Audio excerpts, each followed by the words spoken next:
One. Ladies and gentlemen, welcome to another episode of the Big MX Radio Podcast. This episode brought to you by Luxon MX. Best chassis components on the market. Plus, they're going to make your bike look good even when it's on the stand. I know that's where mine normally is. But Luxon MX, you can save 10% off your entire order with they would kill me if I told you they could save 20%. I don't think I don't think they got the profit margins to allow for something like that, but 10% off your purchase. So if you're getting a set of triple clamps, 10% off, that's like $100 straight into your jeans. Thanks to our friends over at Luxon MX. That discount code is BIGMX 2025. Like I said, I'm your host, Brad Gebhart. With me on the line, a frequent co-host and a repeat offender here on the Big MX Radio podcast. We've got a lot to get to, so why don't we just get to him? And he is the one, the only, Herrin Deegan. Zac Herrin, welcome to the podcast. What's up, buddy? Glad to be back. Like a Stain song, it's been a while, man. I'm glad to be able to be back on the Big MX Radio podcast and chat with some racing, man. We've got all kinds of things to break down. You've been all over the place, been doing some announcing. I've been doing some hmm riding. Been a while since that's happened. So, yeah, we got a lot to catch up on. I'm looking forward to it.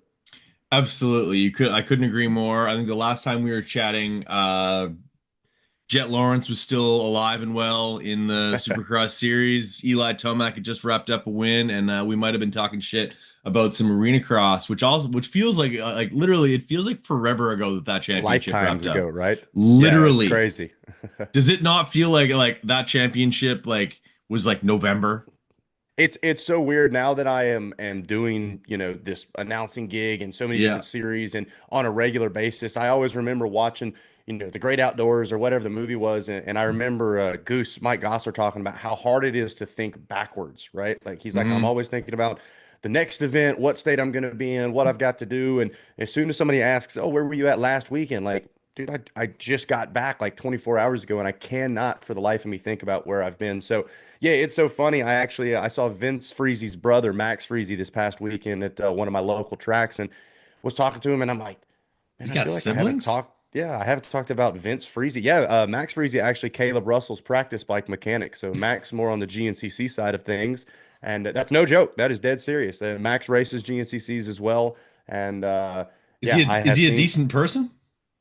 Yeah, super good guy. He's got some freezy style to him though, and do you want to hit a freezy or do you want to hit a tree? That's the question you got to ask there in the woods. Okay, okay. But no, it is very funny to talk about, just a few races ago and a few short weeks ago, but sometimes it feels like 6 months to a year ago. Absolutely. No, it does I was literally in Decatur, Texas like 2 weeks ago, which now feels like 6 weeks ago. Spring a ding. Yeah, like if you haven't been, you need to be there next year. It was so much fun. Maybe we get into a little bit later in the podcast if we have some time, but we got some leading things brought to you by Guts Racing. You have a Guts Racing seat on your bike. You have the complete seat, do you not? I do, and I've got the tall seat as well. And Yeah, we actually you get the Guts, long they're levers for super. that. Yeah. Guts is super cool about it as well. They've got not only different seat heights, but they've got the different firmness as well. I will say, if you order the firm seat, that mofo is firm. And so I actually wound up working with the guys at Guts and getting that swapped out for a little bit softer of a seat so that the rear end is a little more plush, if you know what I'm talking about. How embarrassing of an email is that when you're sending it to McKenna? Because I guarantee Greg's not the one that's or Andy Greg's not the one answering those emails. Like, hey, this seat's a little bit too firm for my bum. Yeah, thankfully, none of them probably know who I am or really care that bad. So, but I mean, I'm not even joking, dude. I wear Alpine Stars like padded undershorts as well. That way, Yeah. I took one handlebar to the hip bone. Nobody gives hip pads anymore, so I'm like, I got to figure something out. But it's got like a crotch pad, almost like a cycling short, and I hmm still was just bitching and moaning. My dad was sick of hearing about it, and he's like, "We'll just send the seat back." And so. Yeah, McKenna, everybody there, thank you guys. My butt appreciates it. And now I got to figure out one for the mountain bike I just got because I rode mountain bikes yesterday for the first time in probably 6 years. Oh, And the yeah, we're a gooch little is just little sore this raw. morning. Yeah. No, you're just like what do you mean my taint is sore? Like that's not supposed to be Literally, a yeah. thing.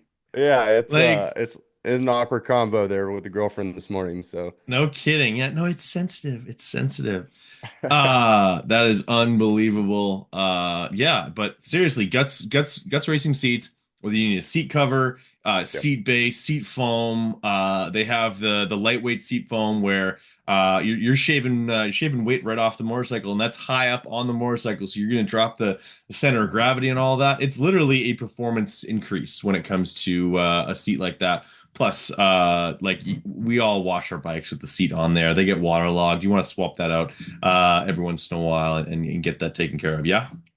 yeah, and on top of that, the way they design the seat, I've got the ribbed seat cover for my Hmm. pleasure, and then you can put the bump in there as well. But it really does, like you talk about a performance seat cover. It's crazy to feel the difference. I jumped on a buddy's bike not too long ago. He just had the stock seat cover, and Yeah.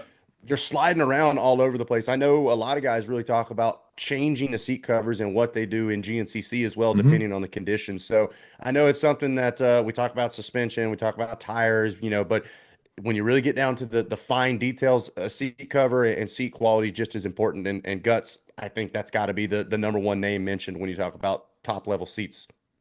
Absolutely. So, in this segment called Leading Things, brought to you by Guts Racing, this is still a sports podcast, and I'd be remiss to not mention history being made this last weekend. I don't know if you're a golfing fan. I'm a golfing fan. Roy McIlroy becomes the sixth ever to hit a career Grand Slam. That's winning the Open, which is otherwise known as the British Open, the U.S. Open, uh, PGA Tour champion, and the Masters. Only six guys have done it. Done all four of those. Tiger Woods has actually done it three times. But either way, do you watch the Masters? Like what? Like or Yep. and if you don't watch it, like what are some racers that you know are watching it? I'm thinking. First person that comes to mind is probably a guy like Chase Sexton, like actually watching it. Yeah, I guess not qualified as a racer anymore, but Adam Cincerello, I'm sure he's got that glued on the TV. I wouldn't Sexton, be I know surprised if is he went. yeah, pretty big into it. I mean, I know Stu is a pretty big golfer as well. I mean, a lot of these guys, and I will say, so I was always, we grew up, golf courses should be motocross tracks, everything like that. But I actually did. I Mm. spent 3 years working on a golf course as one of the landscapers and the maintenance. So, funny enough, when I do very rarely catch a golf match or tournament or whatever on TV, I'm over there like, man, look at those greens, look at the lines. Like I'm watching a whole different thing. But there is like anything, it's a technique. And as I've gotten older, I think Oh, you're little gonna get some kids. clubs. Yeah, little kids make fun of it. Well, and that was the other thing was like when I worked on the golf course, we were able to play for free. And I'm right-handed, but I bat lefty, and so I had left-handed clubs, and Oh, really? I was screwing the tees up. I had to fix all that the next day. So I got about 4 holes into the course and just decided I was going to be a pro drinker the rest of the day. So, Hmm. I don't understand it. I've seen some of the shots. I don't know who it was, but the guy that skipped the ball across the water and then somehow it wound up still going into the hole. Like some of the shots just blow my mind. And I sit there and really have a hard time telling myself that's skill and not just pure luck. But the fact that they're able to do it on a regular basis, I don't know, props off to them. But yeah, Yeah, to be totally honest, could not have told you a single thing about anything to do with golfing, but a lot of fun without a doubt, I'm sure. fair enough. Last thing I'll say on the Masters though, it's a 4 day long event.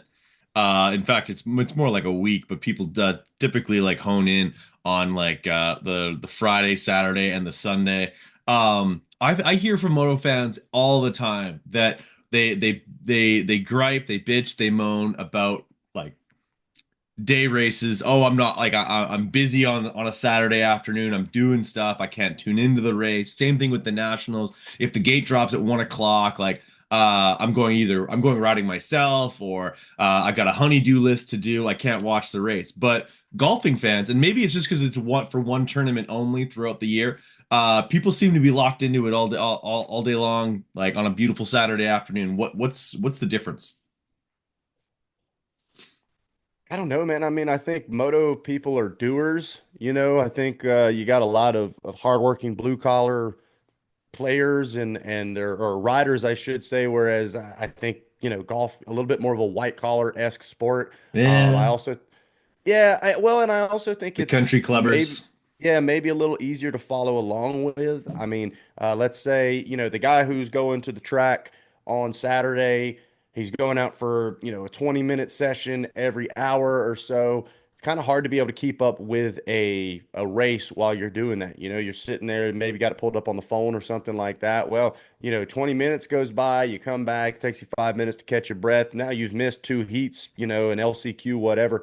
On the golf course, I know a lot of those guys, they're watching tournaments while they're playing a game of their own. And so I think it is a little different. I know we were at the GNCC. I'm obviously a moto and supercross guy at heart. And so I was kind of bummed. Supercross was starting right as the pro ATV race was starting on Saturday. Oh, So that's the I, worst. yeah, I see both sides of it. And so I get it, but I also understand the reason that they throw day races in from time to time. And then the outdoor nationals is obviously it's the outdoor nationals. I mean, Yeah. I'm a moto guy over Supercross. I'd rather watch the nationals than the Hmm. Supercross. And so for me, I go back and watch it. And I mean, it's one of those things. If you're a diehard enough fan, you're gonna make sure you see it. And so it's one of those things. Like I told you yesterday, haven't had the chance to watch every single lap of Philly, but we got the spark notes, we got the high points, and so man, that was an exciting one.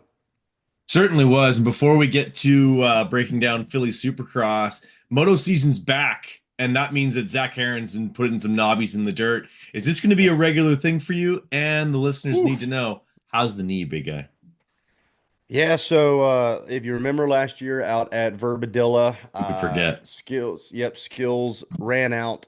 Big shout out to Ethan and the whole J Day crew. Had me a bike. I was ripping Unadilla up there, and the stupid FMF Extreme section got the best of me. So we did a full bucket handle tear of the meniscus on the knee, and man, I'll be honest, it was it's kind of a bummer of an injury, man. I mean, I know I'm 27 years old. I did my other knee, ACL, MCL, and meniscus when I was about 16, and I could tell a difference. I mean, I could tell a difference as far as how long it took me to heal. I actually got concerned that I retore the meniscus a little Getting while old. into rehab. And I mean, I think a lot of the racers understand this. We push the envelope, and that's pushing the envelope in racing, pushing the envelope in rehab. Like we want to get back as soon as possible. And so when they said, "Hey, you can start lifting weight," we're not picking up the 2.5 pounds. We're trying to get back as quick as we can. So one of the big things for me was patience, man. It took a little longer than I wanted it to. I'm not a cold weather person. You can keep that crap up in Canada.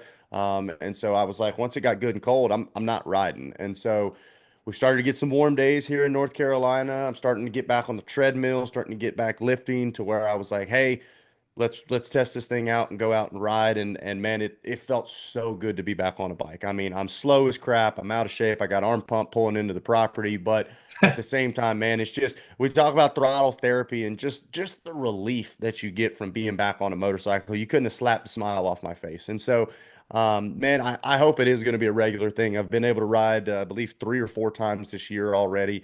I don't have my 450 close to me, and so it's about an hour and a half away at my parents' place. I'm in an apartment that does not have a garage, so I'm working on trying to find a way to get that closer to me because it does make it a Got bit to get a difficult. storage unit, man. $100 a Yeah, month, whatever it is. yeah, well, you don't live in Charlotte, man. You got to make sure that I still got a bike by the end of that lease. So, Hmm. it's that's part of it, and there is that's part of it, man. I mean, I do. I want to find a storage unit, find somewhere to keep it safe. But yes, I want to say without a doubt, man, Zach Herrin's got to get some time on the bike this year. It feels good to be back. Like I said a little bit ago, I finally got my hands on a mountain bike. I'm going to be able to do that during the week a lot. I've got a lot of good trails right around me, so it's cool, man. Talking to the boys over at Moose Racing, going to get hopefully in some fresh agroid, maybe even get a set of that Alpha One gear they just released. Man, that stuff's been kicking ass and looking good over in GNCC and at a lot of the amateur nationals as well there. And so we've got, we look good, we feel good. Hopefully, all of that turns into riding good as well. I've got just enough to where I can see like you still got it, but we got a while to get back to where we're there, And I was never really that good, but I was also the guy where I needed time on the bike to get comfortable. I could do whatever I wanted during the week, but I need seat time. And so yeah, hopefully, Yeah. man, it's gonna be back to a regular thing. And who knows? We've been teasing maybe. God, it'd be cool to be back behind a gate at some point. Doesn't have to be a big race, but Yeah. I'd Oh, like it, to. I'd like like to get behind a gate, man. it's kind of like a far gone conclusion. Eventually you'll line up. Oh, it's got You to. probably Yeah, race similar to how I race. I remember my dad was like, "Oh, you racing this weekend?" I'm like, "Here's what's happening. There's a yeah, gate drop, there's yeah. circulating the track, and a checkered flag. If you want to call that racing, that's fine by you." But yeah, I just like I'm not nearly as competitive as I once was. I love riding a race prep track, which is Yeah. 99% of the reason why I line up. Which gets me to my final question, final point before we break into Philly Supercross. Is moto the motorsport version of golf? Because most weekend warriors of golf are absolute hackers. That's literally where that term comes from. Is that they're like they barely break 100, like they're literally 30 strokes off of anybody that like is decent at golf, which there are people who are decent at golf, similar to how you might go to a local track and maybe Chris Kiefer's there and he's like Yep. 35 seconds a lot faster than you, but you're both out there. You're getting, like you said, throttle therapy, just getting that utility where you're like, you remember how like I used to be able to do this, the Hmm. historic remains of what's left of my Yep. skills on a dirt bike. But then like you do your four rides, you get arm pumped for all four of them. You do maybe like one or two, like just like you hit a jump just the right way, Oh, or you happen to downsided rail. perfect. Oh, just beautiful. You rip a couple of corners here and there, and you're able to load the bike up and say, you know what, that was a good day. Yeah, it's funny, and tell me if I'm the only one that thinks like this too. If I take a hiatus away from it, right, Yeah. whatever it is, you almost get that little voice in the back of your head, like maybe something has clicked in my time Mm. off, and I'm gonna Yep. get back on this bike, and all of a sudden, I have got it figured out. Unfortunately, that did not happen, but there's always that what if, right? But I Hasn't think happened you're onto before. something. It won't. As I've moved into the off-road racing world between Hmm. J-Day events and then obviously GNCC, man, I'll be the first to say Jackson Burrow and myself, we have a little game where we like to point out things that we see or things that happen that are moments that our fathers would tell us to pack our shit up because we're going home. And so, Hmm. and I mean, sometimes we're 30, 40 things into the weekend before the flag even flies because the conditions that these riders deal with. I mean, we go back a couple of weeks to the real bad mud. Or perfect example, Cullen Park with that Phoenix Racing Honda team. They've got a Supercross team and they got a very successful GNCC racing team as well. And Yeah. Cullen talking about how extreme those conditions were. Those are not even really considered muddy for some of the things I've seen the GNCC riders deal with. And Oh I'm telling yeah. you what, there are 50, 65, 85 riders that do the entire GNCC series. It's not like Moto where you've got one or two big nationals. The next generation of GNCC racers, they're doing the full series. They're at every Yep. round, crisscrossing around the country. And yeah, man, I mean, I have now kind of started to say I am a fair weather rider. I like it being a nice warm. If it gets a little hot, I like that. Don't like it cold. I don't want it super muddy. I need ruts, but not too deep. I mean, I'm a spoiled baby, and I think there's something to it. If you're going to introduce somebody to the sport of motorcycle riding, Yep. I want to take them on a nice prep track. I mean, maybe some of your trail rides, if the weather's been good, you kind of know how things are going to be. That's fun. But some of the extreme conditions, man, I'm to hell with that. And I love motocross and motorcycles as deeply as you can. And there are times where I see what these riders are dealing with for hours, Brad, Hmm. hours out there. And Hmm. I'm like, double birds, I'm out, send me home. So yeah, without a doubt, I think Yeah. it's moto is we're a little bit spoiled, man. I mean, those even the pro racers, I think they look at some of those GNCC guys and they shake their head like, man, this is nuts. And you see, I think we talk a lot about Aaron Plessinger and his GNCC experience. I think the mindset is what is Aaron's biggest strength Oh yeah. coming to The moto to rain in the mud supercross. doesn't defeat him Yes, it mentally. it doesn't phase them exactly. And I Yeah. mean, I think Barsha is another good example of that as well, where they don't. Hmm. I don't think anybody genuinely looks forward to a mud race, but I think they know, hey, the fact that this doesn't faze me. This doesn't put me into a weird headspace is an advantage. And so it's impressive to see what those guys deal with. I mean, if you don't want to sit there and watch a whole 3 hours, 3 hour long race, we do a series called Behind the Arrows or Between the Arrows on GNCC and Racer TV's YouTube. And man, I think a lot of people watch that stuff and they go, holy shit. Like I did not realize how gnarly some of that stuff was. And they're only 5, 10 minutes long. So they're worth checking out. Without a doubt, we're princesses over here in the moto world. Oh yeah, absolutely we are. Plus we got the Supercross. Like that is the Hey, but ultimate we do like the jumps. We we do the do the jumps. Don't jumps. Oh forget yeah, that. don't forget about the jumps. That makes me think of something else that we need to talk about. Probably maybe next episode. As far as like actually putting ourselves on a motocross or a supercross track. But let's jump into the 250s before we get to the main events, the 450 guys. It wasn't a triple crown. It was a showdown. You have the entire 250 class, both East and West, smashed together. And one of the things I love about these races is that the heat races are essentially a main event. Every time I see that, I always think that like, why don't they just have like even if the top like the 10 through whatever don't like, would it not be like cool like a little bit of a wrinkle to have the heat race count for points? Did they not do that at one point in the I think they past? used to do that. I thought like the It first was few for times they did it.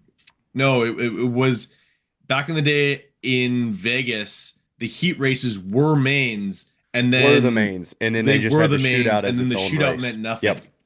And Yep, that's what I there was was a lot thinking of about. guys who would like wrap up their championship and then just throw whips in the Yep. final, which was Yeah, funny. I mean, I do think it's cool. I mean, I think that would be unique. I think like anything else with any decision in this sport, you're gonna have lovers and haters. Mm. I think the 250 class is cool because we've really got a decent depth here. You've got kind of this I don't want to say late season emergence because like Cole Davies, we've known the dude's legit, the rumors in the off season and testing, but man, to be able to hold it together the way he has, I think a lot of people are like, we thought there was going to be a maturing period like we see with a lot Yeah. of those riders. And he's looking pretty mature right now. One of the things that I am glad to see and continuing to hope to see, first of all, healthy, but the success as well is Seth Hammaker, man. I think Seth has really kind of caught a lot of people off guard as far Yes. as the speed that he's been able to show. He's always kind of flown under the radar, at least in my book. I think when anytime says, "What do you think about Seth Hammaker?" Oh yeah, he's fast. He's got skills, but he's never somebody where I'm like, "Oh man, that's going to be the guy." But here we are, and he's starting to prove, "Hey, I am the guy." Vial, I was a little disappointed with. I thought those conditions, the last two mutters would have been, historically the Euros seem to do a Even little this better with last that. weekend should have been his Yeah, thing. yeah, exactly. And I mean, small little mistakes just cost him.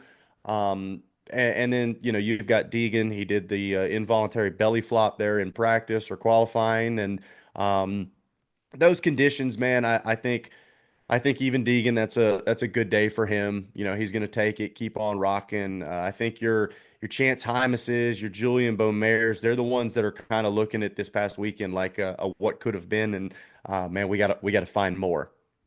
Certainly. And how lucky did RJ get with Whew. the red flag? Like Yeah, I for mean, shout out to Daxon Bennick. That's yep. another hit to the head and a scary moment for him. But the benefactor of that situation is RJ Hampshire because he was buried.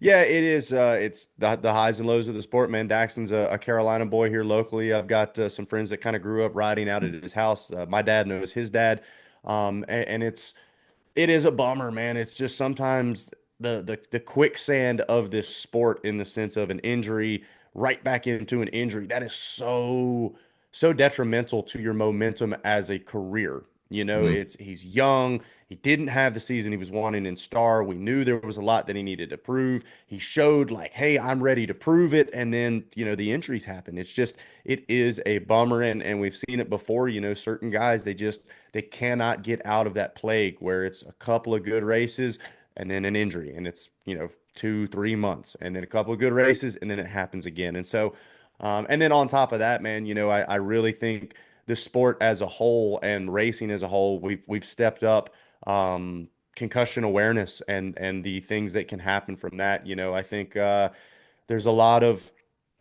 measures being taken. We'll touch on it a little bit later, but Johnny Girard, our Mm, XC1 champion in GNCC, deciding to sit out this past weekend at GNCC after exiting last round early due to a concussion. So, concussion protocols in place. These guys have to take tests. They have to be cleared, and then even sometimes when they're medically cleared, they have to make the decision. It's just we're so wired to put everything behind winning, right? These guys are mm. are robots in the sense of that is the only thing that matters. And in a lot of ways, Johnny voluntarily deciding to put his health first and his head health first. I think that was a great decision. I know it killed him, ultimately, probably took away his chances of getting that title again. But and then for Dax, that's my advice and that's my only hope is that the people around him and his crew there from Star and his personal circle are saying, man, take the time you need. Don't rush to try to get back for outdoors. Don't make it seem like it's not that bad of an injury because it's not a broken bone. Yep. Yeah, no, So, it's not something you can see. You don't put it on, you don't put a yep, cast on it. It's not like if you have a concussion, you see someone standing there, like there's that they don't have that same like a visual thing, whether it's a right. black eye or a broken arm. But yeah, the human brain is a very, very powerful thing. It's a very fragile thing. And I just wish nothing but a full recovery for Dax. I think the sport's better when he's out there circulating and throwing the bike sideways and doing that whole thing. And yeah, he's been a highly touted amateur that's sort of starting to make his way. And if he can stay healthy for some time, that would be a very good thing. Um, Before we get over to the 450 class, like what do you think of this dynamic of just like Cole Davies comes in? He like there's times on a supercross lap where he can do no wrong. The guy is absolutely aces.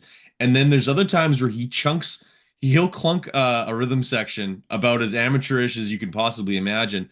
And I think that's just little rookie mistakes, but everything in between is rock solid. And like you can tell he's fit. He's got long legs, he looks really good on the motorcycle. Yep. I really like what I'm seeing from Cole Davies, and it seems like every time he hits the track, he's progressing. He's getting to that next level. And that's probably much to the chagrin of the 38 machine. Yeah, I think the one word that comes to mind is 17. He's Mm, a kid. He's a kid. And if you yeah. think about the way we look at some of these stars and the way the sport has evolved now and we're almost farming these kids to where we know who they are as they're coming right into that pro rank, we oftentimes see the young, inexperienced style of riding where they're almost overriding the bike. They're having sketchy moments from time to time. And then, let's say that happens 70% of the time. And then you have these 30% of the times where it's like, oh, but wait a second. He's got a smooth mellowness to him to where when things are going right, that's what we got to hone in on. We got to turn that 30% into the 70%. With Cole Davies, it's almost flip-flopped a little bit. And it seems like that's been what everybody has talked about is how smooth and fast this guy is at this young of an age. And I Hmm. think that's been what has really shown on race day is, take the practice track and the environment that Star has. I think that has played into it where that race condition has really kind of almost numbed him to the weekend, right? And I think that's the thought process behind that is every day's race day. So then all of a sudden, nothing's really race day. It's just another day at the office. And so the fact that he is consistently battling with guys that he sees throughout the week as well probably doesn't hurt. A little bit of familiarity there. They know the way these guys are going to race with one another. They know they got to deal with each other during the week. But Cole Davies, maybe not 70%, but I'd say 55, 60% of the time, we are seeing that smooth, mature riding style that we don't see normally till, 19, 20, till the latter part of your 250 career.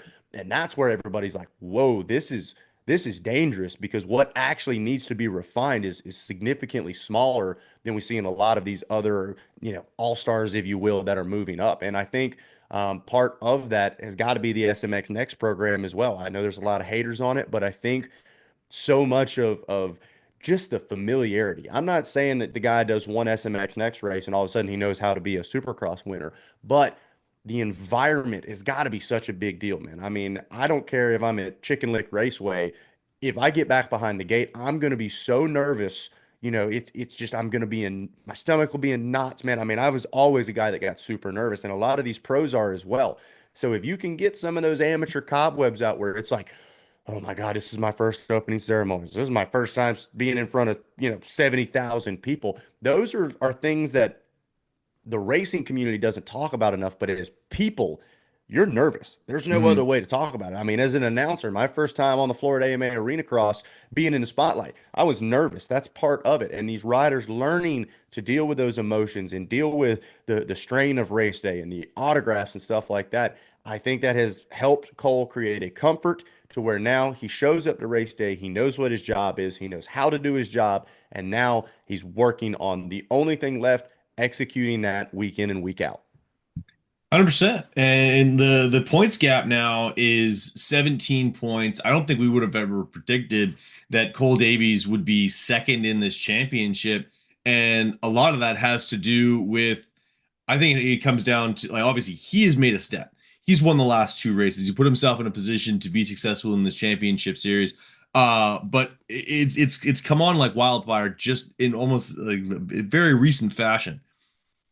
At the very same time, Julian Beaumier has all but exited the series. Like Yeah. after dislocating that shoulder, like, and I've dealt with shoulder stuff. It's not easy. The shoulder's unstable. I would not be surprised to see him go get that thing fixed. Like, you can move forward without getting it fixed, but it's going to be unstable. It's going to be weaker. You're not going to be able to ride during the week nearly as much, and you're always sort of worried about going down and putting the arm out and all that Yep. stuff. I really feel for the kid. 10 points on the from this last weekend. The championship is all but wrapped up with Haiden Deegan. I believe there's two rounds to go. He's currently got a 17-point lead. Yeah, it is a bummer because the way things were shaping up between the attitude, the social media stuff going on between Juju and Deegan. I mean, there was a lot of excitement and buzz around that, and unfortunately, it hasn't been backed up. And I mean, I don't think it's a lack of trying. I think Julian wears his heart on his sleeve. Hmm. Obviously, Davey Millsap's in his corner, I think is a strength to his program, but it's just there's been these moments that he has needed to make certain things happen and he hasn't. I can't remember exactly which round it was, but him and Deegan both found themselves at the back of the pack.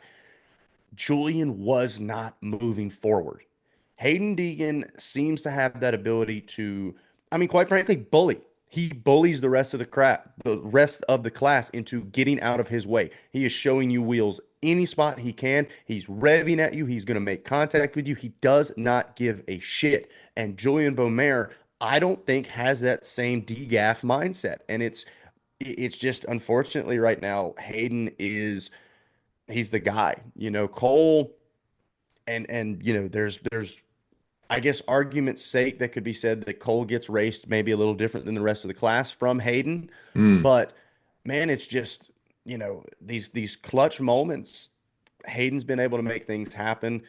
Julian has not, and that's the long and the short of it. We can't speculate. I mean, I know firsthand, did these athletes BS the media so much as far as how bad injuries are? It is a bummer, and being that guy that has to ask a guy that I know is hurt, hey, are you hurt? And watch them tell me, no, I'm healthy. It's annoying. It's frustrating, but it does give you that how bad is the shoulder. Like you said, I could see him, ultimately making the decision to go get it fixed. I could see him trying to grit it out and it working well for him. We've seen both of those scenarios work out. So, Yeah. yeah, it has been a bummer to see Julian essentially kind of fade out of this limelight of this title battle. And I mean, what are your opinions on the social media thing, man? I mean, this seems to be Haiden Deegan is the Conor McGregor of motocross and supercross right now. It's a mental war for him. It Yeah. doesn't end during the checkered flag. We saw him do it with Chance Hymas. We've seen him do it now with Julian Beaumaire.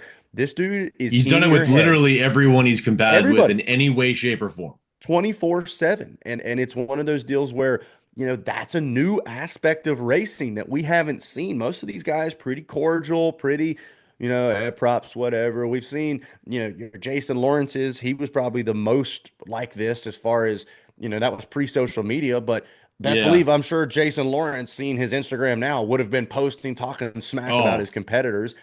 Cooper Webb doing a little bit of crap talking there on the line, then that used to wig people out. But like, are you kidding me? This is a whole new level, and damn, the guy's kind of good at it too. yeah, no, I couldn't agree with you more. It is a new era of uh like just of racer in general, but also yeah, with the strength of social media. And like I often think about this when it comes to a guy like Haiden. Like Haiden has had and the Deegans have had a larger than life following since the begin like since his literal birth. Like Yeah. if you think of you put yourself in the mindset of a Deegan fan. And when I say Deegan fan, I don't mean necessarily a Hayden Deegan fan, but you're like if you're a fan of all things Deegan, like you just that the YouTube channel, all that, you just gobble it up. You can't get enough. And the oldest son, the second born of that whole family, is he's fast, he's fit, he's brash, he like lives that whole persona, and he also happens to be winning. Like you already hang off of every word that those guys say. Like you're drinking the Kool-Aid, and then all this like all, on top of that, like your favorite racer, the child of this whole so this like, it's kind of like almost this manufactured media juggernaut happens to also be extremely talented. Like it's just it's like something we've never really seen before, and it's become this sort of like Deegan subculture that he can do no wrong in their eyes, whether he's like on the podium, like all glory to God and thinking this, or if he's as cocky as they come and doing exactly that. It's been really, really interesting to sort of see how that's all shaken out. Yeah, I wouldn't want to race him in a championship. He'd probably say some mean things to me and mean them. But yeah, like I think he's gonna live rent free in whoever he battles in the head of anybody he battles with a championship for the remainder of his career. He's fast, he's brash, he backs it up. Very much, like actually sort of reminds me of his RC, who like RC wouldn't get into it with a lot of guys, but if they got into it with him, he finished it. And like Hayden's one of those guys, like basically like if you kind of poke the bear, you might end up getting the claws at some point. It's been impressive. Yeah, it's a perfect storm of competitiveness, skill, understanding of the power of social media. I mean, I think Hmm. that's a big strength to the whole Deegan program. I mean, love them or hate them, damn, the whole family has done so good. I know I believe the Except for entire family Huxon. was featured. Well, but even Huxton, I mean, dude, he's making probably more money than us on his YouTube. I would imagine. I Yeah, would I imagine. mean, like it's so impressive to see the way they have developed this, and you go back to the Brian Deegan, Travis Pastrana days, and the way Brian understood the need for a villain and embraced that style and has continued to carry that chip on the shoulder of I'm going to show. Even when he moved to the freestyle scene, there was always this I want to show why you guys should have taken care of me. And you did. You had this perfect golden boy in Travis Pastrana that did have all the factory support. He did have everybody cheering for him, and he was just the golden boy. And then Hmm. this dark, spiked up chest protector. Like it's so funny to see how It was now, like pro hey, racing or pro wrestling. You have yeah, the baby yeah, face and the exactly. heel. Yes, yes. And then Yeah. now you have Hayden, who is that he's that babyface superstar. He's got all the support. Anybody, I think, would be happy to be involved with Hayden as a racer.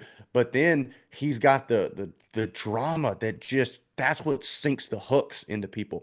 Conor McGregor said it. You love me or you hate me, you tune in on Saturday night. Whether you want Yeah. to see me win or see me knocked out, you tune in.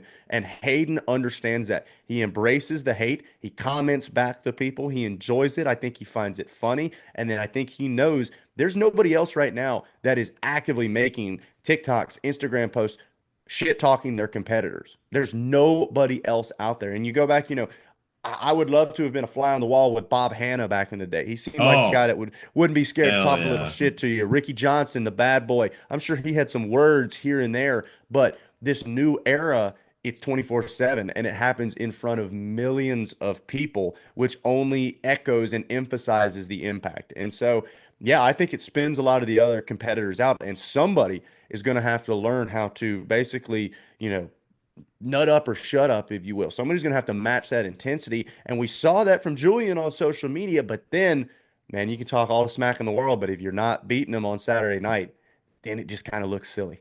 Yeah, no, it's get definitely sort of gotten that way, and yeah, it's like I said, the championship is essentially wrapped up, barring a horrendous Denver Salt Lake rounds for Hayden. That's going to be like he's looking like your odds on favorite. 17 points is awful is an awful lot to make up when he hasn't been off the podium since the first round. Yeah, I mean the writing's on the wall at this point. The damage has been done. Now he just needs to Mhm. go out there and execute. And I mean I'll go out and say it. I think he will. I mean I don't think that's a crazy thing to say at this point. I think he knows what to do, and I think he's got the right people around him that are saying, "Hey, if the win's not there, don't take it. Don't throw it away. You can finish second to Cole these last two rounds and still get a title." So I don't think he's going to just give Cole any wins or give anybody any wins, but I also would like to think that we're not going to see Hayden throw away a season for a race. So, Certainly not. Before we get to the 450 class, we have to talk just 250 East points. RJ Hampshire is now tied with Seth Hamaker. He's going to go into another round tied on points 117. They are 2 points ahead of Tom Vial. Looking like a three-rider battle. I think Chance Hymas obviously didn't do himself any favors with a 10th this last weekend. But it's actually incredible that he's even like in the championship conversation, given the fact that 4 races ago he scored just a 1 point. He's got himself a win. But who do you like to finish out this championship? Is it RJ? Is it Seth? Who do you got? man, I like RJ. I'll say it. I like RJ a lot as a person. I think he's awesome when he's on, but man, it's just you can't judge the future off anything but the past. And man, RJ hits the ground a lot. So Yeah. I think if RJ does not hit the ground, RJ could walk away with this title again. If RJ does hit the ground, I don't think anybody can really be that surprised. Vial, I don't know. I go back and forth, man. I mean, I like Vial. Obviously, the guy's an accomplished racer, but man, it just kind of seems like when he's gotten to the tail end of the season, things for whatever reason haven't been able to be put together. Like here, it's like these weird little mistakes, and so and then Seth Hamaker, I gotta think is carrying the underdog mentality. Tied for the points lead for 2 weeks, but I still think he's not getting the credit that's deserved. I He's am. only got the two I'm not gonna. podiums. Yeah, I'm not gonna say off of what I think will happen, but I would like to see Seth Hamaker win this title. Yeah, fair. That is a fair statement, and yeah, I think that certainly puts a smile on a lot of faces of those who are fans of the Green Machines. Of course, you are one of those. I am as well.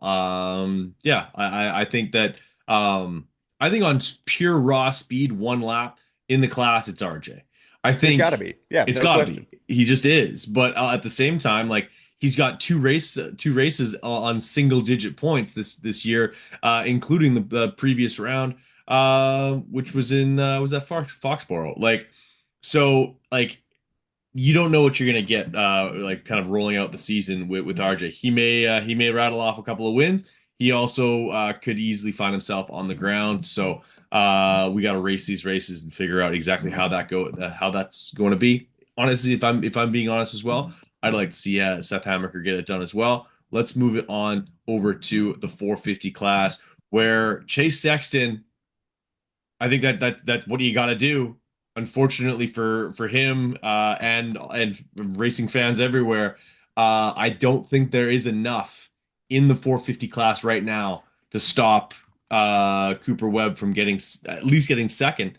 And I hate to do these like the math where like okay if Chase wins and Cooper gets second they would tie on points and then Chase would have 8 wins to Cooper's 4. Um, but he just stalked him. He gets in second place, loses 3 points, on to the next one. Yeah, I don't necessarily think Cooper feels like that though. You could see the No, and absolutely frustration not. with Cooper, you know. I mean, yeah, damage control, he's another one of those guys that just finds a way to make it happen. I mean, this weekend was impressive. The weekend before where all of a sudden where did Cooper Webb come from and he gets a podium. Those are the races that we look back on and he's had those throughout his career where you're just like, damn, this dude is he's almost the opposite where it's like the start of the season is but damn, as soon as crunch time hits, the guy just turns into another level. He's one of those riders that we've seen where the pressure improves. It improves the riding, it improves the intensity, and it just seems like and you can hear it in the way the commentators talk about him. You can tell just the way the industry has learned Cooper Webb now. We know this is exactly where he likes to be. He's in control, but he still has to perform. He can't relax, but he's also not in a panic mode. This is a very dangerous area for Cooper Webb. And I mean, if you're Chase Sexton, look, I like Chase. I think Chase is arguably one of the fittest riders there is out there. Mentally, the guy knows how to get the job done, but man, I don't think you're going to touch Cooper Webb right now. I think he's in the right spot. You know, we we saw we saw return fire there with the handguns, and Hmm. I mean, it's Is that cute. is that the guy you wanted to be doing that to? It's cute. I'm sorry. I don't think that was the time to do it. If there was ever a time for Chase to make that bold of a statement, and best believe that's a bold statement to do to Cooper Webb. And I just don't think that was it, man. I mean, Cooper was right there the whole time. Yes, he didn't get around you, but and it just wasn't this drag out, knockout battle. And so, you know, you're still behind him in the points. I I don't know, man. I just think Chase is Chase's worst enemy. You know, I don't think Chase is lost. If Chase loses this title, it's not because Cooper Webb beat him. You know, like you just said, in those wins and stuff like that, it's the bad nights of Chase Sexton that have cost Chase this title. And Cooper is not somebody you want to piss off because Cooper knows that too. Chase, look, I shouldn't have even been in this title fight, but you kept dropping the ball. You put yourself in this position, and now that I'm here, now that you've given me the opportunity, I'm a dog, dude. You're not going to take this from me. And so Cooper, yeah, now all you did was just piss him off. And Hmm. so at the next round, now he's coming. It's not just going to be, oh, you know, maintain it. It's going to be, you heard on the podium, I'm here to kick your ass. Yeah. And you know, we'll see. We'll see. I mean, he's able to pull out the air shotgun at the next race if Coop gets the job done because Coop doesn't play that, man. He's not the kind of guy where you want to you know, you want to cause any crap with him because the dude is he's a brawler. And so Hmm. yeah, Cooper, he's my guy, man. I mean, you know, he's a Carolina kid. He's had that chip on his shoulder as long as we've, you know, followed along with him. And guess what? It still ain't going anywhere. And so now he knows what's in front of him. He knows what he's got the possibility to do. It's not you know, the step from 2 championships to 3 championships is a big step. And, you know, you think about it, Chad Reed, legend, 2 championships, James Stewart, 2 championship. Like, dude, those are arguably some of the biggest names in the sport. Cooper looking to be one of the few to go on to do more than two. And if he can get Yep. that third title, we've always talked about how unappreciated he is in the grand scheme of things as far as racers go. That's got that's got to put him at least in the discussion now. So yeah, Yeah. I think it's Cooper Webb's title to lose right now. Certainly is. 12 points, 4 races to go. Anything can happen. But yeah, would not be like I think Cooper's just in such fine form.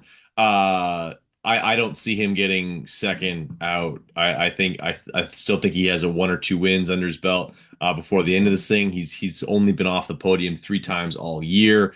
Um, if Chase wants to win this championship at this point, I think he needs a little bit of help. And he very well could get it. But yeah, right now my money is on Cooper Webb. Couple other notables for the 450 class. Like who had a shittier night, Justin Barsha or Christian Craig? Like, Mm, I'm gonna say Barsha, honestly, on that one, because Craig's just kind of coming back. Obviously, I don't really think there's a lot of expectation around him at the moment. Like, yes, he's trying to build back, but mm, Barsha's been grinding. He's had this season, so yeah, I'm gonna say JB probably a little saltier on this one. yeah, it just hasn't been. I like for whatever reason, Justin just hasn't had that pop. Yeah. And not and on certainly not on a consistent basis. There's been a couple of times like, oh, Barsh is up front. Yep. Man. He's like, Yep. but then there's other times where you're just like, where was Barsha tonight? And you're like, Right. ninth. Ooh, Yeah, the like, highs I don't feel like have been as high for Justin Barsha, and the lows might be a little lower than what we're used to. I mean, yeah. um, so yeah, Which is a bummer to Bar see because he's yeah, oh been yeah. he's been one of those guys for so long, right? Crazy to think that at the end of last weekend, Aaron Plessinger coming up to I think he ended up lapping no he didn't end up lapping Chase, but it was close, right? No, it was Cooper that he almost lapped. I Yeah, think but he then was he was Cooper ended up going ahead, so he must have like yeah. on the last lap. So Chase must have been like Yeah, one I of the guess last yeah, guys because to not Cooper get got lapped, around Chase. Yeah, so it was, and that's what I mean, dude. Plessinger, and then flip it this last weekend. I was just about to say 48 Plessinger, man. You want second to talk? difference. Yeah, you talk about highs and lows, man. It's kind of weird. Like he's such a good dude and so easy to cheer for and like, but man, he still kind of leaves you scratching his head on some things. And I mean, at least the guy acknowledges it. Like at least he's like, hey, I'm kind of scratching my head too, you Mm. know. So yeah, definitely a bit of a flip flop there for AP and in conditions that again we probably would have thought he would have succeeded on a little bit more. So and I mean there are, dude, I feel like there's so many people where it's like there are still these riders that can, I mean, Malcolm Stewart is a rider that can. I still think if the conditions are right, we could see Justin Cooper fighting for a podium and getting up in there. It's just they've got to execute. And when the stars align, man, there's a decent amount of riders that can get in and shake this top three and ultimately affect the points battle as well. But man, week in and week out, they're not. And meanwhile, Chase and Cooper have refined it and got it locked in. So yeah, it's going to be interesting to watch, man. I still think we're in store for at least one more shakeup. I don't know what that'll be. I just kind of feel like it's not going to be a plain Jane ending to the season. So my biggest thing is, man, I want everybody healthy because I want this intensity carried over into the outdoors. Yeah, and we got a battle for fourth place in the championship right now between Justin Cooper and Malcolm Stewart. 1 point Yep. separating those guys. There's some pride on the line. Those guys, they like I think they give a shit about that. I think they really do. Maybe not as much as like at the very top of the step of the podium and the points, but there's a point of pride of saying, hey, like I was the best of the rest, so to speak.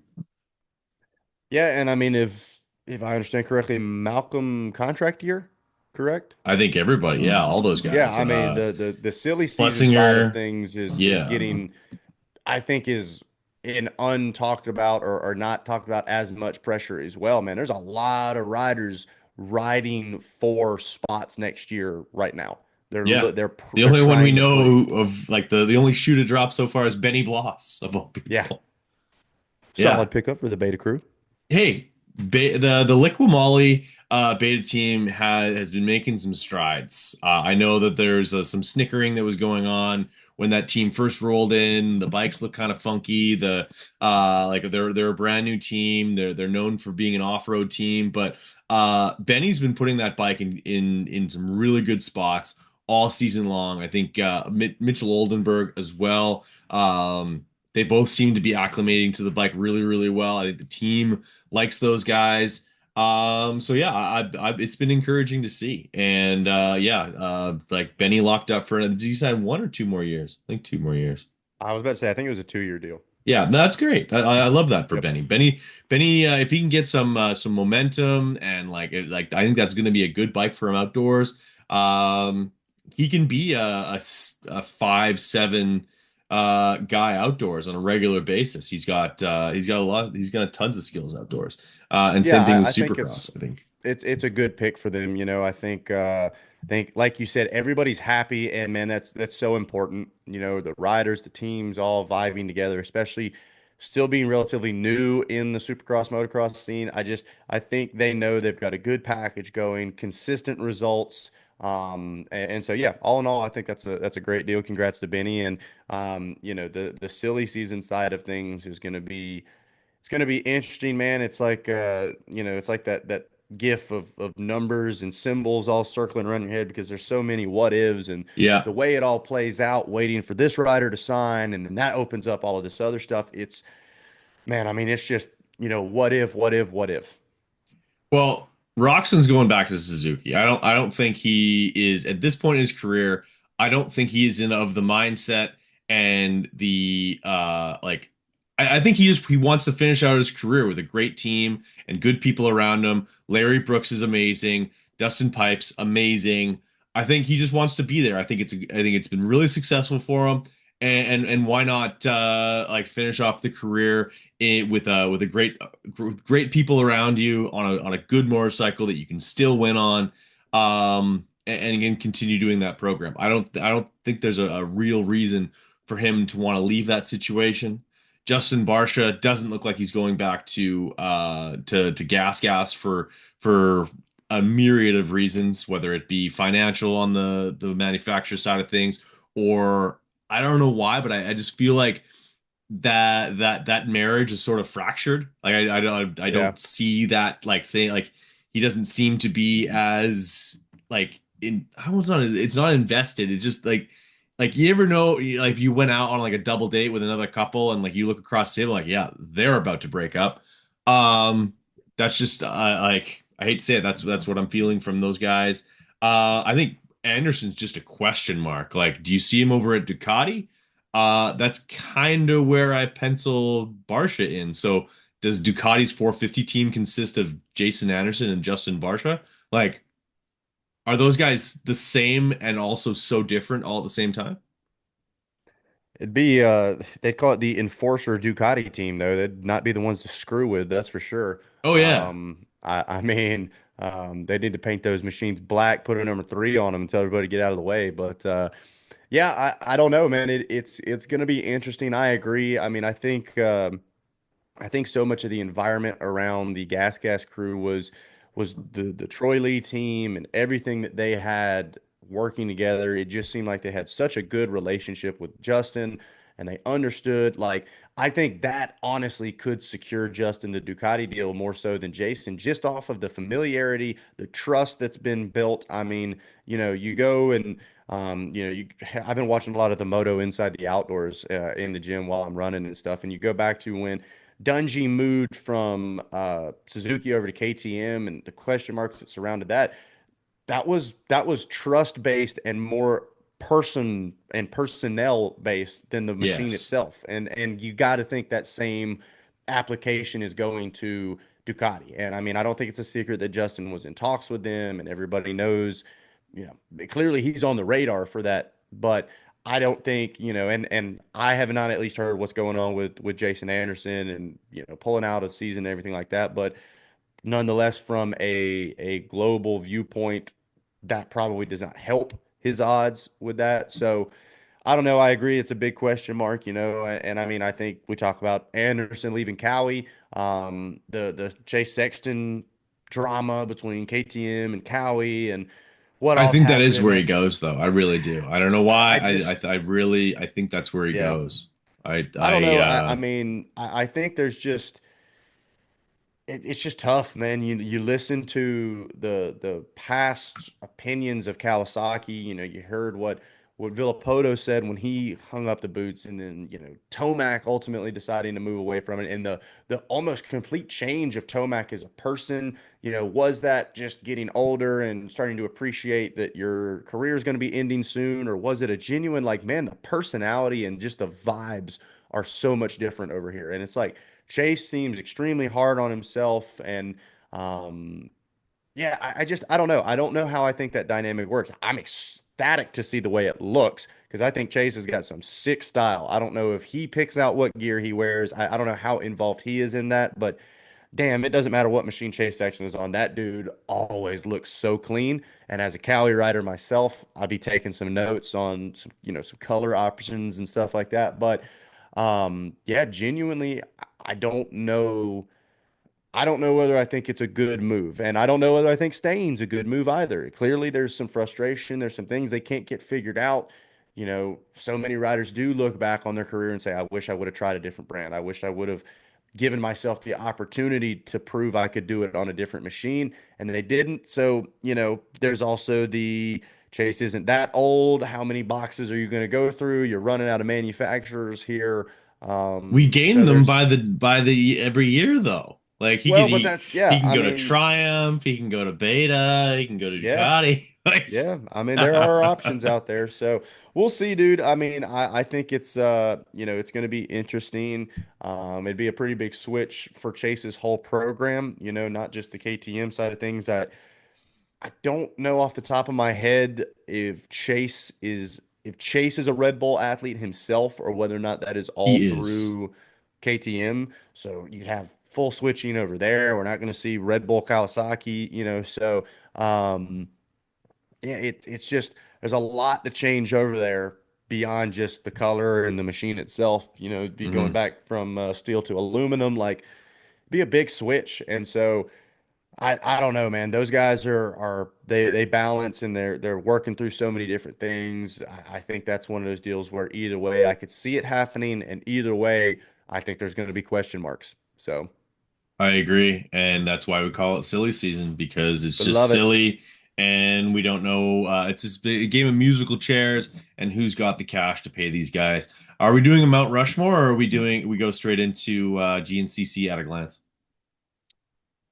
We'll do it real quick. So the question I was asked before this pod was your Mount Rushmore of pro riders that did not race two strokes in their professional career. Without a doubt, Ryan Villopoto off the bat. That Solid that pick. was that was the dude from the first pro race, which was 2005. I got your poll wrong on Instagram. Pissed me off because Yes, I forgot about that. 3 rounds. Come on now. I'd completely forgotten. As soon as I clicked '06, I was like, damn it. But yeah, Villapoto's got to be the guy. Dungy, whether you, yeah, I think Dungy. I mean, I took again, him he's off my another rider. list, and I'm going to Yeah, he just explain gets why. thrown under the radar. But I mean, success in the 250 class with Suzuki, success in the 450 class, multiple brands. You got to say Dungy. Um, I would say I'm gonna put Cooper Webb on there, man. I mean, I think Cooper's Ooh, legit. You Cooper could would have been fun argue, in Supercross on a 252 stroke. I think oh yeah, he would have been a I lot of think he fun. would have reminded a lot of people of Chad. Yeah, I think Kind of short, uh, stubby legs over the front, kind of. people are gonna fight me over Mm. that because he doesn't have the outdoor title. But yeah, I mean, I think Coop was a I mean, he could brawler. have had a 125 title. Yeah, Pastrana didn't have a 250 title either. exactly. And then you got to say Tomac without a Gotta doubt. say Tomac. So All right, RV, RD, Tomac, and Webb. That's my Rushmore. fair enough. I see your Webb and Dungy, and I'll swap out two. I'm going with RV just because Okay, no, like if you steer at the rear that you've much, got to. you got to ride two strokes. Yep. That's my favorite kind of RV. Tomac, we got the video from his house where he was on the Kawasaki 252 stroke. That was legendary. Would have loved to see that as a full championship. I'm gonna go with Justin Barsha. It's the easiest low-hanging fruit of any pro. Maybe that doesn't turn Yep. into wins, but it definitely that definitely would have sold some pro circuit exhaust pipes if nothing else. And yeah, I'm just gonna go ahead and say it. Of your modern era, Jet Lawrence. I would have Yep. loved to see him Yep. on especially on an RCH like CR 125. Ooh, that would have been that like that like if we were still in that era, I think that would be a lot of fun to watch. And yeah, that's our Mount Rushmore for this Yep. particular episode. I think we're gonna do a few more of those as if we end up doing more of these, or if you become more of a repeat offender as far as a co-host. But now it's time for a segment brought to you by Moose Racing and the brand new Alpha One gear, which got sent over to me about a month ago. I'm yet to wear it, shame on me. But GNCC at a glance. Take me through it. Yeah, so man, it's been a wild season. Things have I was kind of telling you this before the show got started here, man. Things Yeah. have kind of started to change here at GNCC because we have seen the development of your XC2 class, which is essentially like our 250 class, and then even into our top amateurs. The level is just rising. It Hmm. used to be the XC2 was kind of an introductory class. The riders kind of got some experience and then they moved out of it relatively young. And then they had a whole nother learning process there in the XC1. And that was where you really saw the fitness, the nutrition, the full package, if you will, start to come into play. We'll know more. And similar to kind of like what we see in motocross and supercross as well. Now riders becoming more prepared earlier in their careers. We're starting to see XC2 riders consistently battle for overall wins and overall championships now as well. So I'm going to break this down a little more deep for the Moto Supercross fans that don't understand what I'm talking about here. So everybody races at the same time in the afternoon race at GNCC, and they're lined up on rows. In GNCC, your XC1 450 Pro class is your starting row, 250 Pro right after that. There is roughly a minute split between them. We get exact splits every round. So our past weekend, we had 1 minute and 9 seconds was the difference between when the green flag dropped for the first row to the second row. Your overall picture, as far as each race goes, is based off of elapsed time. So if the number one guy in the 250 Pro class is only a minute and 8 seconds physically behind the leader of the 450 Pro class, then technically the 250 Pro rider is in the overall lead by 1 second. So there's a lot of clock work going on. There's a lot of mental math going on as well. Grant Davis, Gus Reardon, Cody Barnes, and several others, Josh Toth, a lot of these guys out of the XC2 class have gotten it figured out now to where they basically sprint as fast as they can from the green flag. They catch up to the XC1 riders, and then they start picking through them. And sure enough, by the first complete lap, we've seen these guys with close to 30, 40-second leads over the XC1 class. Man, it's been so fun to watch because these guys take it down to the wire and they're battling physically with other riders on track. Meanwhile, pit boards coming out all over the course. They're battling a clock as well. And it has come down to tenths of a second, Brad, for the overall wins. Not to mention, as if that doesn't make it interesting enough, your XC2 riders, they get paid off of XC2 finishes. However, your XC1 riders, they get paid off of the overall. So at our first round, Ben Kelly, who is your XC1 winner and would Yeah. have been your XC1 points leader, he got fourth overall. He did not get a podium bonus even That's though he won his crazy. class. It is crazy the way it is set up. There's all kinds of drama regarding the way that's, going to be worked. Like I told you, I can see some things changing around as far as contract formats and even race formats have started to be rumored differently as well in the years to come. It's been incredible to be a part of, man. It's so fun to watch. And as if just 2 years ago we had seven different winners in the first seven races, and that was all XC1. Now you have all of those guys plus a few more. Then you throw in the kids that are getting in this mix out of the XC2 class as well. Dude, it is so exciting. But yeah, right now the KTM boys are handling business. Grant Davis is your XC2 champ from last year, and he's been the one really making noise this year with the XC1 boys, fighting tooth and nail. Just barely missed out on the overall win once again against fellow KTM rider out of the XC1 class, previous champion and training partner. All of those KTM group riders going from Ranch Russell, which was Caleb Russell's training facility. Right. Now, with Caleb coming back, that's no more. They've all now moved to the Club MX crew. So they're out there riding with the boys from First Form. They're out there riding with the club Hmm. crew and doing a training program with Cole Martinez out there. They're battling during the week and they're battling for overall wins as well. Crazy part about this past weekend, Ben Kelly, it's a dead engine start in GNCC. fired the machine up just a little bit early on accident, turned it back off, and then refired it. So it was dead last off at the start. But rules state if you fire that machine early, it's a 15-second penalty. So Ben Kelly starts in the back of the pack, comes around for lap one, gets the black flag, gets pulled over, held for the longest 15 seconds of his life. So as if he wasn't already digging himself a hole with that start, he's dead last. Now he's dead last plus 15 seconds, works his way through the pack, through all the XC2, all the XC1, gets a minute and 9 seconds on the rest of the field, and grabs the overall win by a couple of seconds. I know it's a long time to sit there and watch on Racer TV, 3 hour long races, but I am telling you what, Imagine they have announcing it. started.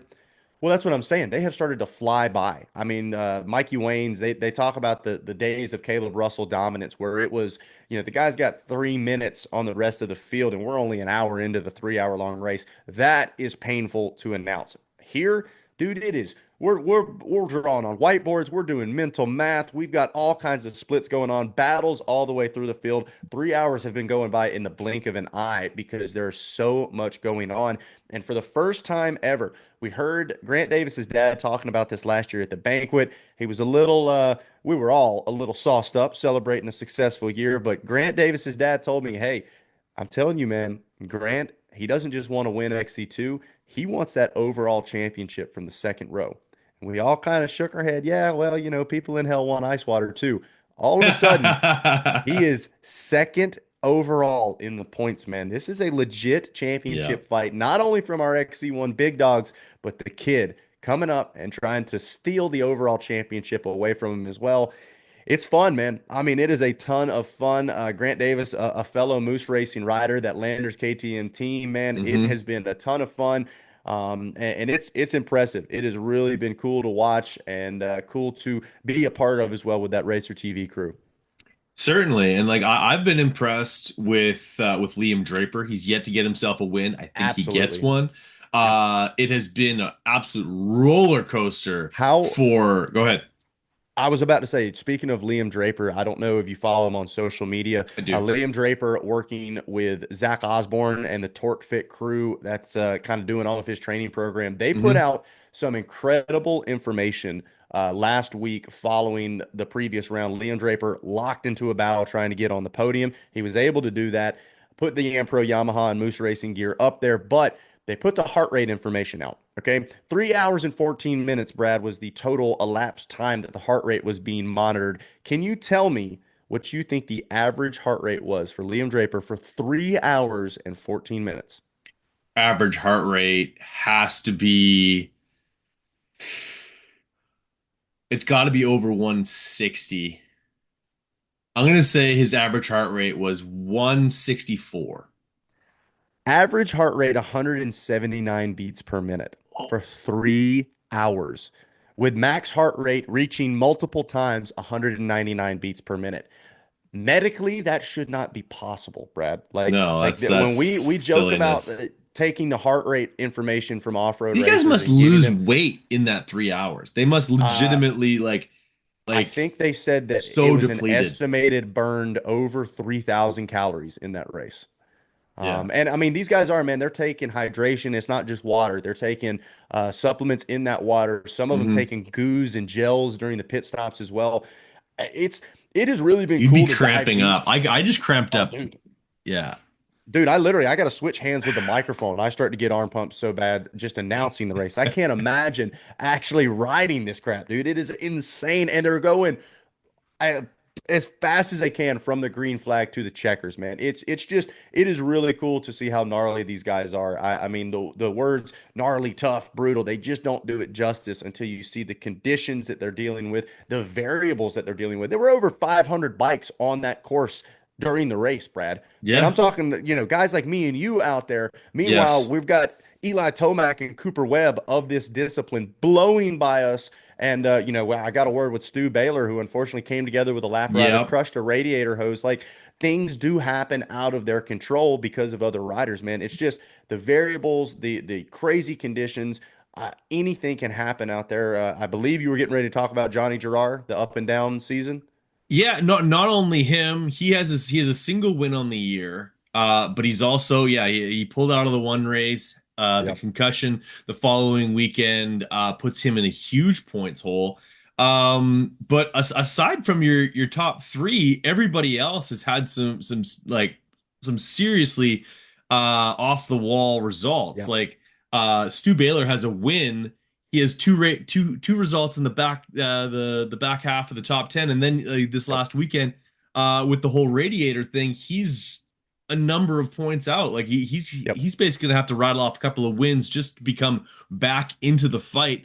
Like you said, Liam Draper having himself a great season as well, and I think it's only a time. It's only time until Caleb finally gets back to the top step of the podium. He's got 2 seconds already. He's got four different top fives in 5 rounds. Um, like what's it going to take for him to get that done?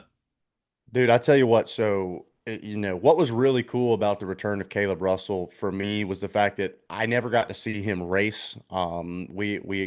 That's essentially like Ricky Carmichael deciding to come back and race 4 years after he retired. That would have been 2011 if you think Yeah, about I think think about it the would have went well difference. though, actually. Yeah, and that's what I'm saying. So we talk about the return. We saw Ryan Dungey do it. We've seen in multiple sports this happen and not always work to the way the riders want. Caleb Russell um, is a fucking animal. I'll leave it like that, dude. I Hmm. mean, Troy Adamitis, one of my favorite producers, directors, media personnel as far as capturing Yeah, the emotion of the sport, actually sat down with Caleb. They've got a video series going on right now that I think genuinely captures the mentality of Caleb even to this day. And that is when to eat. This dude is all business, man. And I love it. I love the intensity, the just ferociousness of, when he says, I got my ass kicked, I got my ass kicked. He says it plain as day. He's not making excuses. I sucked. I should have been better. I should have set my bike up better. He puts it all on his back.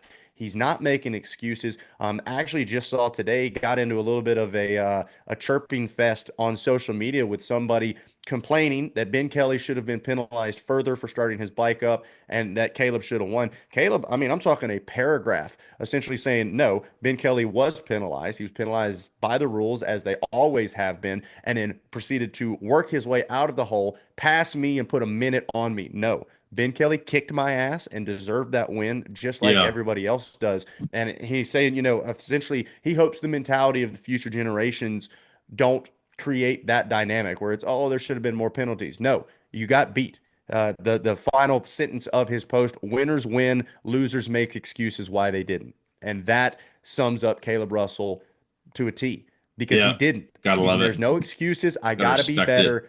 And on top of that, man, pretty cool to see him be in dad mode as well. Crew Russell kicking butt as well. His son doing a lot of racing. His daughter and youngest child as well killing it in the Stasic races. Really cool to see the entire Russell family being back at the races. I know it's a lot of hats to wear. They've got a cool little vlog series going out as well, but without a doubt, it's only a matter of time.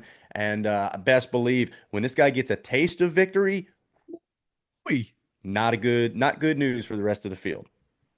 And You if could, and if you yeah, remember, 100%. Caleb Russell was training Ben Kelly.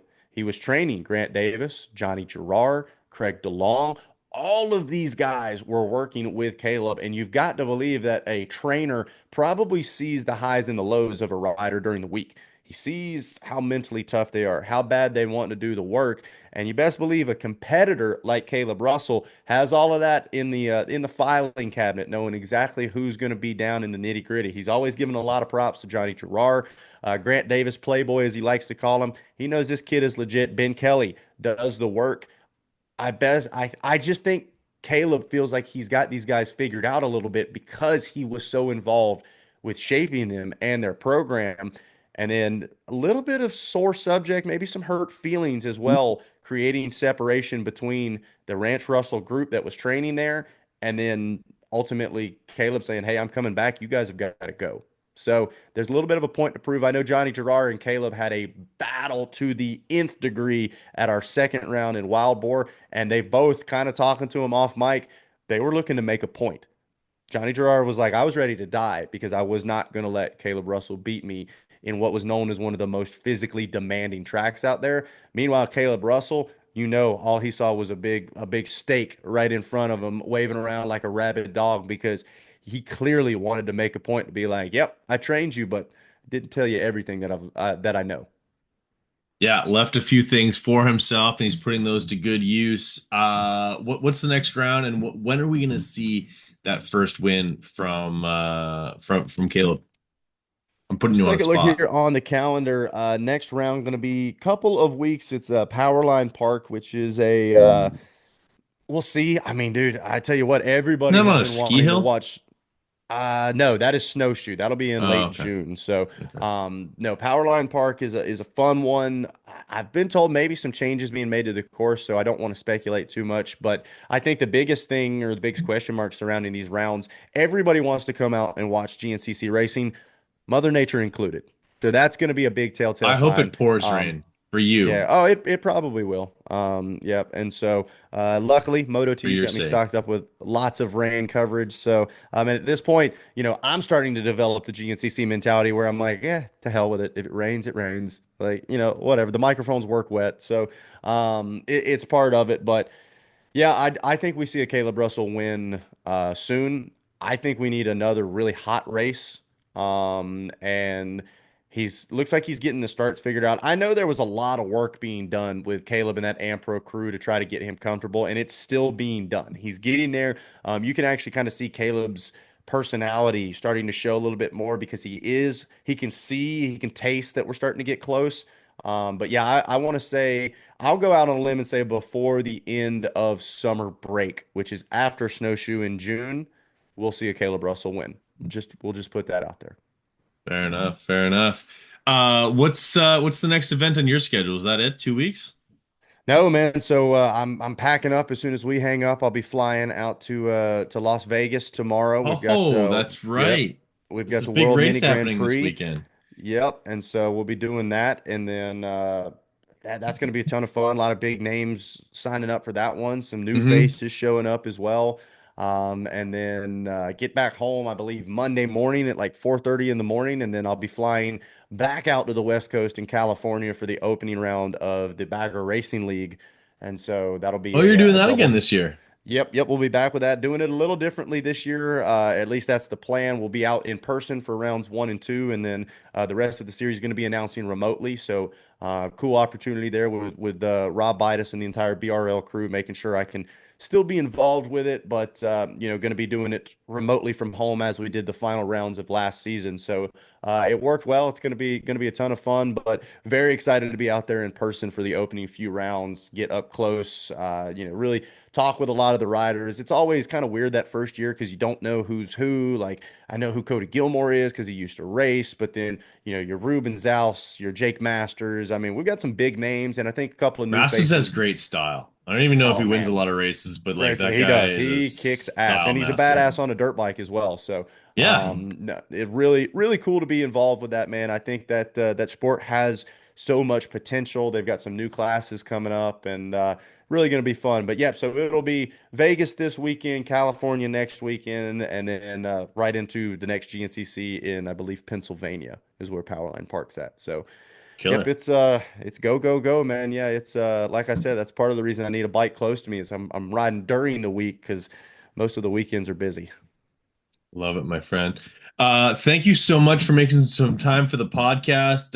We're gonna have to do a few more of these down the road. I like that Mesquite MX hat, looking Woo! good. It's your destination for this weekend. Wish you all the best as you battle.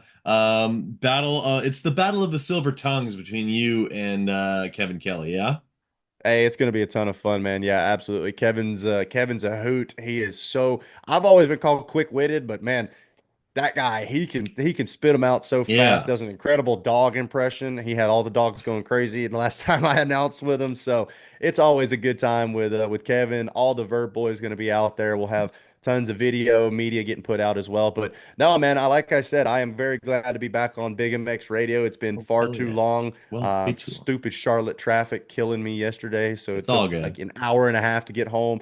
But nah, glad we were able to do it, man. And without a doubt, we've got to have more in store. Right on, brother. You have yourself a great rest of your day. Do not hang up just yet. For podcast sake, we're gonna cut things off right All right. there.